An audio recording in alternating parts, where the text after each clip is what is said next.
Hi, para po sa mga Year of the Dragon, ito na po ang inyong reading. Andito po tayo, isi-celebrate natin ang Year of the Horse.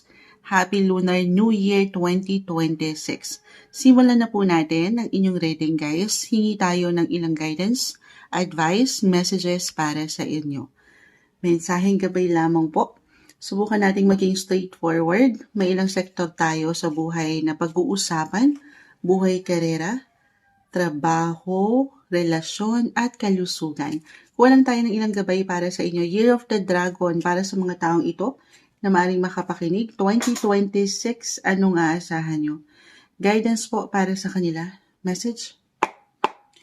Year of the Dragon para sa iyo. Energy check tayo. Okay, may tumatalon agad. 2026 para sa taong maaaring makapakinig nito. Na Year of the Dragon pinanganak ang Animal Zodiac, guidance po para sa kanila. Mensaheng gabay para sa iyo ngayong bagong taon, 2026. Okay. Paisa-isang bumabagsak. Isa-isahin natin. The Ace of Cups, Six of Swords, Knight of Pentacles, Four of Cups, the Sun, the Emperor, the Two of Wands. Add na lang tayo. The Two of Cups. Okay, 5 lang po. Patawarin, napaka-imbalance ni Moonchild. Queen of Wands, add pa tayo. Four of Pentacles. Okay, so buhay career muna tayo habang inaayos natin ang camera. Napaka-imbalance ni Moonchild. Patawarin. Okay. Year of the Dragon, 2026, pinaghahanda kayo ng inyong mga baraha, ng ilang gabay nyo na laksan ng inyong mga kalooban. On fire. Your career will be on fire. The Emperor, the Queen of Wands, the Sun is here. Hanggat kaya at maaari, pinapayuhan kayo na bumuo na kayo ngayon pa lang ng pundasyon. Kung ano yung mga gusto nyo pang ma-reach, sa inyong mga buhay career, Year of the Dragon. Kumbaga, yung nilulook forward nyo na kayo 6 months, a year from now, the Two of Wands ay narito, kita nyo naman, malayo ang inyong mga tingin. Hawak-hawak nyo dyan ng globe. Walang imposible sa inyo, guys. You can travel the world. Pakita natin sa live, tayo po ay live na live. Kumbaga, syempre, this is something kailangan pag nilay-nilayan nyo, magplano para sigurado at iisa-isahin. Keep your vision na mayroong pang long term or talagang mapangahawakan at mapapanatili niyo yung discipline, the Emperor, yung pagiging leader-like nyo, boss-like yung energy, kung ano yung nabe-vision nyo, walang imposible again na yan po ay ma-reach. Stay optimistic. Stay positive. Walang imposible with the Sun. Oo. But this is something hindi kailangan naman mamadaliin. Okay? Umiwas ka lang sa pressure. Kasi nag-iinit yung aking nakikita dito. As either mag-iinit yung motivasyon sa'yo na lumaban or mag-iinit ang mga ulo. Set true. Kasi nga, baka mainip eh. Diba kapag meron tayong mga gustong gawin, matapos agad, ma-reach agad, andyan yung excitements. And along the way, hindi naman magiging perfect yung pwede niyong pagdaanan. Walang perfect. So, take it easy. Magplano, as I've mentioned, kung kailangan bumuo ng unti-unti yung pundasyon. Ngayon pa lang, by the time na mapakinggan nyo to, Year of the Dragon, simulan nyo na, huwag pagdududahan. Yung, I feel for some of you, parang wala na Moonchild, taon-taon na lang yan. Parang napanghihinaan ng kalooban. Focus, guys, at trust. Trust yourself, yung process, at syempre pa, samahan ito ng patuloy na dasal. Oo, lalo pa sa mga pagkakataon ng feeling nyo, paulit-ulit, parang nagiging cycle, hindi nangyayari or hindi nyo napapanindigan. Isentro nyo rin guys ha, baka ito yung pinaka-advice eh. Kung ano man yung, kung saan kayo masaya, the Sun. Oo. Kung saan kayo parang natural. Focus on doing what you love. Year of the Dragon. Oo. Ba't nga no, Year of the Dragon, parang minsan may mga apoy, nag-iinit. Dalawa lang yan, is either sabi ko mag-iinat ang inyong mga ulo ngayong taon sa mga pagkainip na hinihintay nyo sa ilang delay, sa ilang glitches, or mapapanatili nyo yung inat, yung fire in you na patuloy na lumaban sa kabila nung hindi perpekto na pwede yung pagdaanan. I see delays lang kasi guys, for some of you. Delays, kabagalan na napaka-normal. So, trust the process guys. Ito marahil ay kasi wala namang overnight success. Focus ka lang, bumuo ng solid foundation right now para sa nilulook forward mo pa sa future or sa mga susunod na buwang ito. One day at a time. Okay? Keep working hard para sa mga goal nyo. Yan po ay hindi mababaliwala. Actually, reversal tayo ha. Pwede itong higit na mag-apply sa iyo mismo. Sabi ko, kung kayo yung mga business owners or entrepreneurs, or kayo itong higit na merong someone na katataas akong nakikita rito na pwedeng makatulong sa inyo para, or ngayon pa lang nakikita na pupunan na kayo, lalo pa kung alam nyo sa inyong mga sarili na motivated talaga kayo eh. Work kung work, grind kung grind. Yan po ay hindi nababaliwala. Patungo kayo doon sa mga magagandang opportunities, pinto ng oportunidad para sa higit yung ikasa-success. Pero again, yung nakikita natin yung resulta guys ha, yung outcome at the end of the day wala po sa mga baraha. Sa huli, everything's still up to you kung paano mo to pangahawakan. Focus ka lang, continue, eyes on the prize guys. Move forward. I see improvement, even development pagdating sa inyong mga buhay career. Move forward tayo pagdating naman sa inyong mga buhay relasyon. Pag-ibig, Year of the Dragon, dito natin ha, kung aking i-apply sa ilang bumagsak sa mga baraha nyo, syempre pa. I see new beginnings, new connections, new friendship, the Ace of Cups, or new love interest pa ito. May mga bago.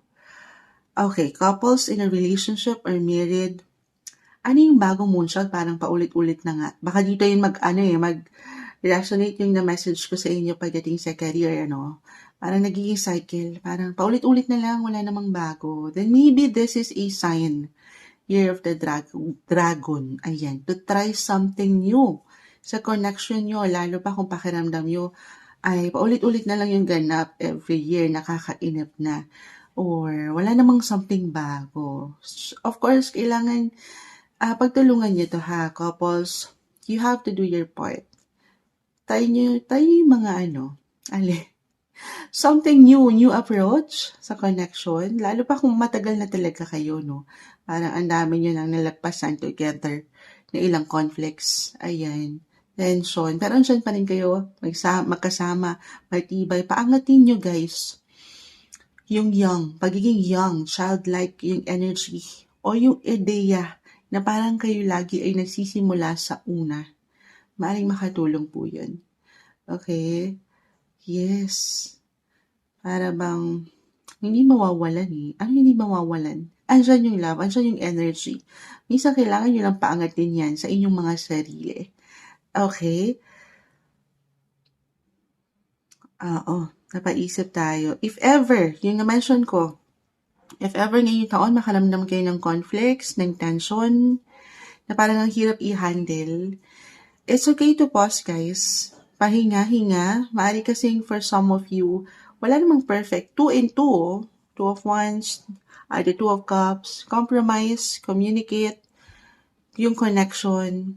Pero kung hindi talaga magsabay at one point, at umangat yung differences sa inyong buhay kapareha, ayan, couples, magpapalamig. Huwag niyo sabayan yung enerhiya na baka dito pumasok yung pag-init ng ulo, merong someone na maging possessive, or very superior yung energy. So, kalmahan.